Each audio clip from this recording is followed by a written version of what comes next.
Warga begitu sangat heran dan terkejut dan tidak habis mengerti kepada Pak Joko Widodo. Ya, selalu difitnah, dicaci, dihujat, dijatuhkan. Namun demikian Pak Jokowi tetap santai saja dan tidak pernah membalasnya.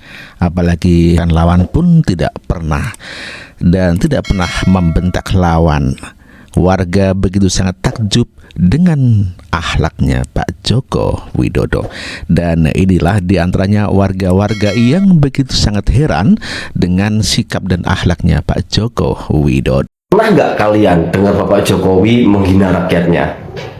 Pernah nggak kalian mendengar Bapak Jokowi melaporkan rakyatnya yang selama ini menyebar hoax kepada Bapak Jokowi? Pernah nggak kalian melihat Bapak Jokowi itu menghina, merendahkan lawan politiknya?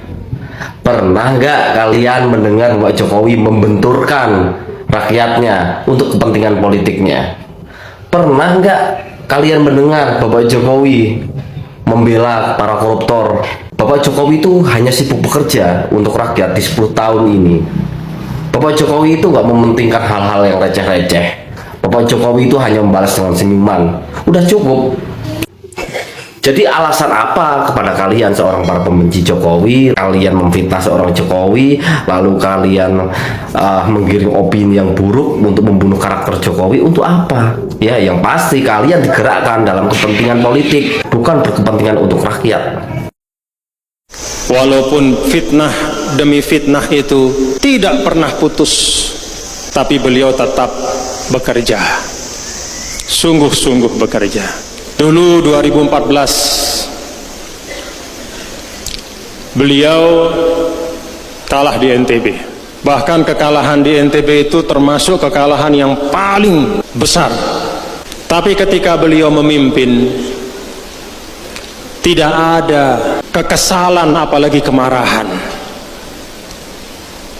NTB ini bukanlah daerah yang pemilihnya itu puluhan juta. NTB ini bukanlah daerah yang istilahnya menentukan paling utama untuk pemenang pemilihan presiden. Penduduk atau hak pilih kita 3 juta sekian. Itu kira-kira sama dengan Kabupaten Bogor, satu kabupaten saja di Pulau Jawa. Tapi beliau yang saya saksikan tidak kurang-kurang turun dan berusaha untuk membangun NTB.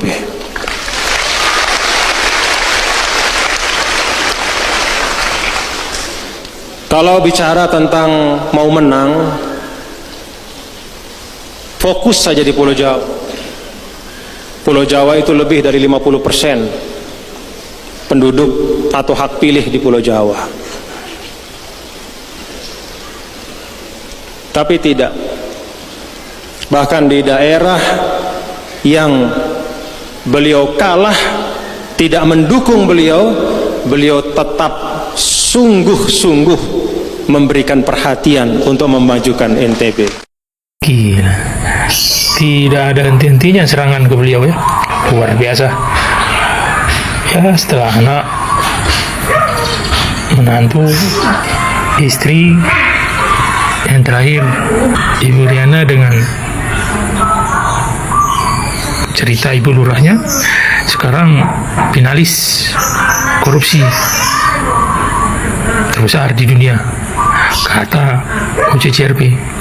Luar biasa. Tapi yang istimewanya, yang luar biasanya, beliau Bapak Jokowi santai, tenang.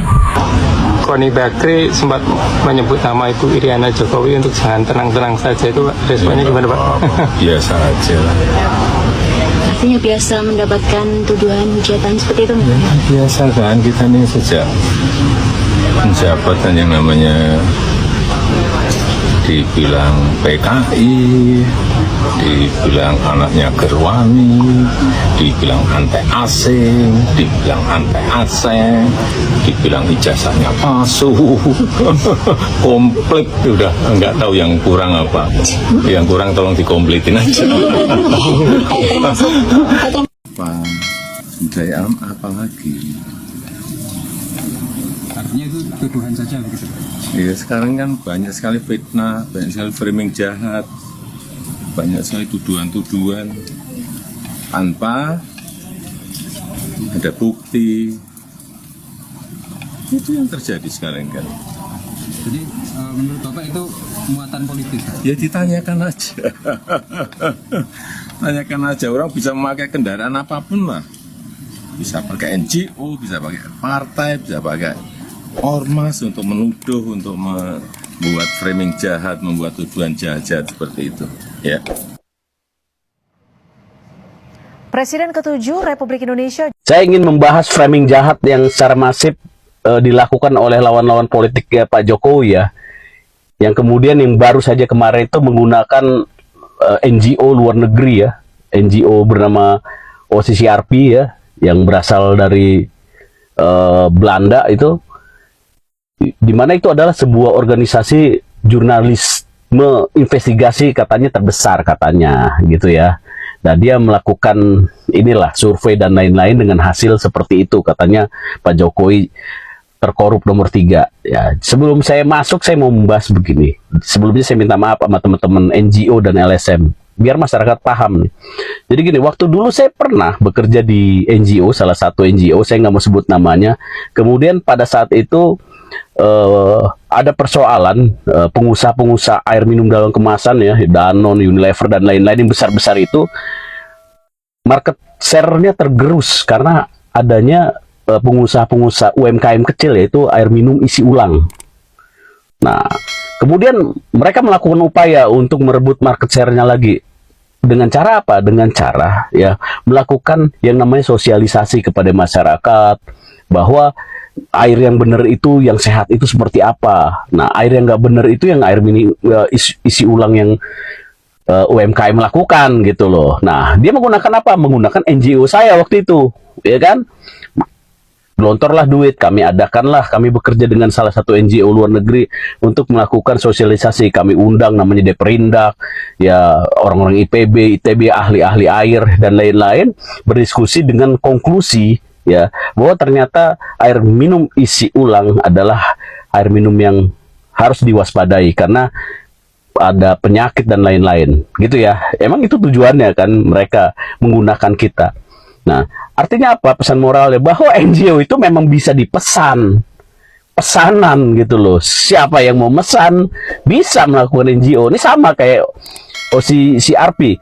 Ya kan, berarti ada pesanan yang dilakukan oleh elit-elit lawannya Jokowi dengan menggelontorkan dana melalui salah satu media di Indonesia dan melakukan data-data, memberikan data-data ke OCCRP gitu untuk mengumumkan hal ini dengan tujuan apa? Memframing buruk. Saya heran loh, kalau memang Pak Jokowi terkorup, cek aja ada fakta, ada bukti apa yang dia korup. Yang udah-udah yang korup itu adalah kelilingnya dia. Ya, karena Pak Jokowi waktu itu bekerja sendiri, ya punya idealisme yang tinggi, justru pinggir-pinggirnya lawan-lawannya bahkan pendukung-pendukungnya itu yang pada bermain. Ya kan kita tahu lah dari podcastnya Fahri Hamzah ngomong seperti itu. Pada bermain semua, banyak yang mengerjai, mengkhianati Jokowi sebenarnya. Jadi yang merusak negara ini bukan Jokowinya, tetapi kelilingnya sebenarnya. Dan 10 tahun itu atau 9 tahun itu sama siapa? Sama PDIP, Bray. Sama siapa gitu. Jokowi pemimpin terkorup versi OCCRP, PDI tantang KPK, tindak tanpa pandang bulu. Ya Allah teman-teman, ini masih ada aja gitu kan yang berpikir bahwa presiden kita itu ya mantan presiden kita Pak Jokowi itu terkorup. Nggak mungkin teman-teman, walaupun PDI menantang gitu kan, apakah bisa KPK membuktikannya gitu kan. Ketua DPP PDIP Jarod Saiful Hidayat menilai temuan OCCRP tersebut perlu segera ditindaklanjuti oleh KPK dan para penegak hukum lainnya sekaligus untuk membuktikan bahwa mereka tidak pandang bulu. Menurut Jarod, pemeriksaan lebih lanjut oleh aparat hukum juga dibutuhkan untuk menguji ketidakakuratan data dari OCCRP ini yang memasukkan Jokowi dalam nominasi 5 pemimpin terkorup. Nah, ini mungkin ya teman-teman, mungkin ya niat baik dari Pak Jarod ini ya ini ingin membersihkan nama Pak Jokowi teman-teman. karena beliau ini dengan KPK memeriksa Pak Jokowi. Dan kalau misalkan Pak Jokowi tidak korupsi, itu kan berarti media dari OCCRP ini hoax, teman-teman. Ya, gimana teman-teman? Kalian setuju nggak kalau misalkan Pak Jokowi diperiksa KPK, teman-teman? Kita lanjutkan ya kalimat berikutnya. Nama Presiden ke-7 RI, Joko Widodo ataupun Jokowi, masuk dalam nominasi 5 nama tokoh dunia yang dianggap paling korup menurut Organized Crime and Corruption Reporting Project ataupun OCCRP. Hal ini mendapatkan beragam respon dari sejumlah pihak, termasuk PDIP, tempat Jokowi memulai karir politiknya, teman-teman. Ketua DPP PDI Jarod Saiful Hidayat menilai temuan OCCRP tersebut perlu segera ditindaklanjuti oleh Komisi Pemberantasan Korupsi atau KPK dan aparat penegak hukum lainnya. Hal ini sekaligus untuk membuktikan bahwa aparat penegak hukum tidak pandang bulu, teman-teman. Nih, teman-teman ya, mungkin yang tadi saya bilang itu kan Pak Jarod Saiful Hidayat ini ingin membersihkan nama Pak Jokowi ataupun nama presiden kita yang ke-7, teman-teman. Soalnya media luar udah mencap bahwa presiden kita ini Pak Jokowi itu korupsi, makanya kita harus bantu KPK untuk membuka ataupun memeriksa Pak Jokowi. Gimana teman-teman menurut kalian? Kita lanjutin lagi ya teman-teman. Informasi awal tahun yang perlu ditanggapi KPK dan aparat penegak hukum dalam memberantas korupsi tanpa pandang bulu untuk membangun pemerintah yang bersih dan kuat, kata Jarod saat konfirmasi Rabu tadi, teman-teman. Menurut Jarod, pemeriksaan lebih lanjut oleh aparat hukum juga dibutuhkan untuk menguji keakuratan data dari OCCRP tersebut, sekaligus untuk menguji akurasi data dari lembaga tersebut, ucap mantan Gubernur DKI Jakarta ini. Sementara itu, Sekjen Projo Handoko menyatakan bahwa penilaian OCCRP ini terhadap Jokowi sangat keliru. Emang keliru, teman-teman. Gak mungkin banget loh mantan presiden kita itu terkorup. Gak mungkin, teman-teman. Itu penilaian yang keliru. Saya setuju, Pak. Yang mengetahui dan merasakan adalah rakyat Indonesia. Tolak ukurnya jelas, antara lain hasil pembangunan, penegakan hukum, budaya politik baru, serta harapan, kata Handoko saat konfirmasi. Gimana teman? Menurut kalian setuju nggak bahwa Pak Jokowi itu ya emang istilahnya tolak ukurnya ya pembangunan di negara kita itu kan pembangunan merata, teman-teman. Ditambah penegak hukumnya itu kan adil, teman-teman. Adil gitu kan. Handoko menyebut sampai akhir masa jabatan Jokowi, tingkat penerimaan masyarakat terhadap Presiden RI itu mencapai 80%. Tingkat kepercayaan publik pun tinggi terhadap Pak Jokowi sampai sekarang. Masa pendapat rakyat Indonesia bisa diabaikan begitu saja, ujar Handoko, teman-teman. Handoko juga mencontohkan pada pemerintahan Jokowi banyak menteri koruptor ditangkap, termasuk dari PDIP nih, teman-teman. Dari awal begitu rilis, gue gak percaya sama media ini, dan terbukti bahwa sekarang link rilis Jokowi masuk daftar presiden terkorup di dunia itu hilang. Terbukti bahwa media ini media ayam sayur. Kalau semisalkan memang mereka mempunyai kredibilitas yang bisa dipercaya, tidak perlu menghilangkan link rilis berita tersebut. Gak perlu kalau memang mereka benar. Dan apa sekarang buktinya? Hilang. Apa yang terjadi? Masyarakat di kita yang mempunyai pemikiran sumbu pendek akan memframing berita tersebut seolah-olah lihat junjunan kalian, dan terbukti hilang. Terus apa? Ya berarti mereka media tidak bisa dipercaya. Dan kita, ataupun masyarakat yang di kita ini yang mempunyai akal dan pemikirannya pendek, mudah terprovokasi.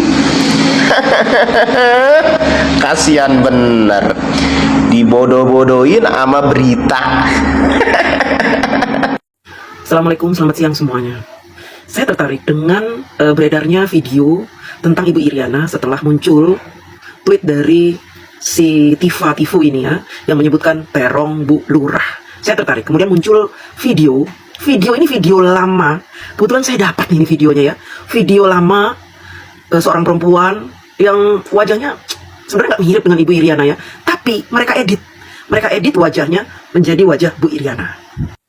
Ini video lamanya sebelum diedit. Perhatikan baik-baik. Dan ini video yang mereka sebar. Mereka sudah mengedit wajahnya menggunakan wajah Ibu Iriana. Betapa keji ya para pembenci Pak Jokowi ini. terutama orang-orang yang ada di X, ya, di aplikasi Twitter. Mereka ini hampir semuanya rata-rata adalah anak-anak kebo. Saya pastikan mereka anak kebo. Mereka juga yang memfitnah Mas Gibran dengan kasus Fufu Fafa yang sudah saya bongkar, ya, saya bongkar habis bahwa itu bukan milik Mas Gibran, tapi ternyata tidak ada yang berani menanggapi pernyataan saya tentang Fufu Fafa bukan milik Gibran. Karena apa? Kalau mereka menanggapi saya, maka akan ketahuan siapa pencipta dari fitnah Fufu Fafa ini. Bahkan ini akan memunculkan nama-nama pembuat Kaskus kerjasama dengan orang-orang Banteng. Makanya dia tidak berani menanggapi temuan saya. Kebetulan saya ada sedikit pengetahuan tentang editing video, editing gambar gitu ya. Maka saya menemukan ini, menemukan video before dan video after diedit menjadi wajahnya Ibu Iriana. Sekarang kalian yakinkan bahwa mereka ini adalah penyebar-penyebar fitnah ini, ya, bahwa mereka ini sudah sangat keterlaluan menghina Pak Jokowi, menjatuhkan, menistakan keluarganya, termasuk Ibu Iriana. Sekarang begini saja, bagaimana mungkin seorang Ibu Iriana yang menemani Bapak Jokowi dari nol bisa melakukan perbuatan-perbuatan amoral seperti itu? Ini video lama seorang ibu-ibu menggunakan terong untuk memuaskan dirinya. Video lama dan kebetulan saya dapat. Hanya saja saya tidak berani menampilkan di sini. Saya hanya mengcapture saja fotonya, ya, mengcapture fotonya membandingkan dengan video yang disebarkan oleh mereka di Twitter. Ternyata ini adalah editan. Alhamdulillah, Allah memberikan kita petunjuk bagaimana untuk membela orang-orang yang tidak berdosa dari fitnah keji seperti ini. Ingat, di zaman Rasulullah, Siti Aisyah difitnah melakukan perbuatan asusila dengan sahabat Rasulullah SAW. Kemudian Allah membelanya dengan menurunkan sebuah ayat. Dan ini cara Allah membela Ibu Iriana dari fitnah keji mereka, yaitu ketemunya video lama ibu-ibu ini, ya, sehingga kita bisa membandingkan, sehingga kita juga bisa mengetahui bahwa video yang beredar di Twitter itu adalah video yang diedit. Alhamdulillah.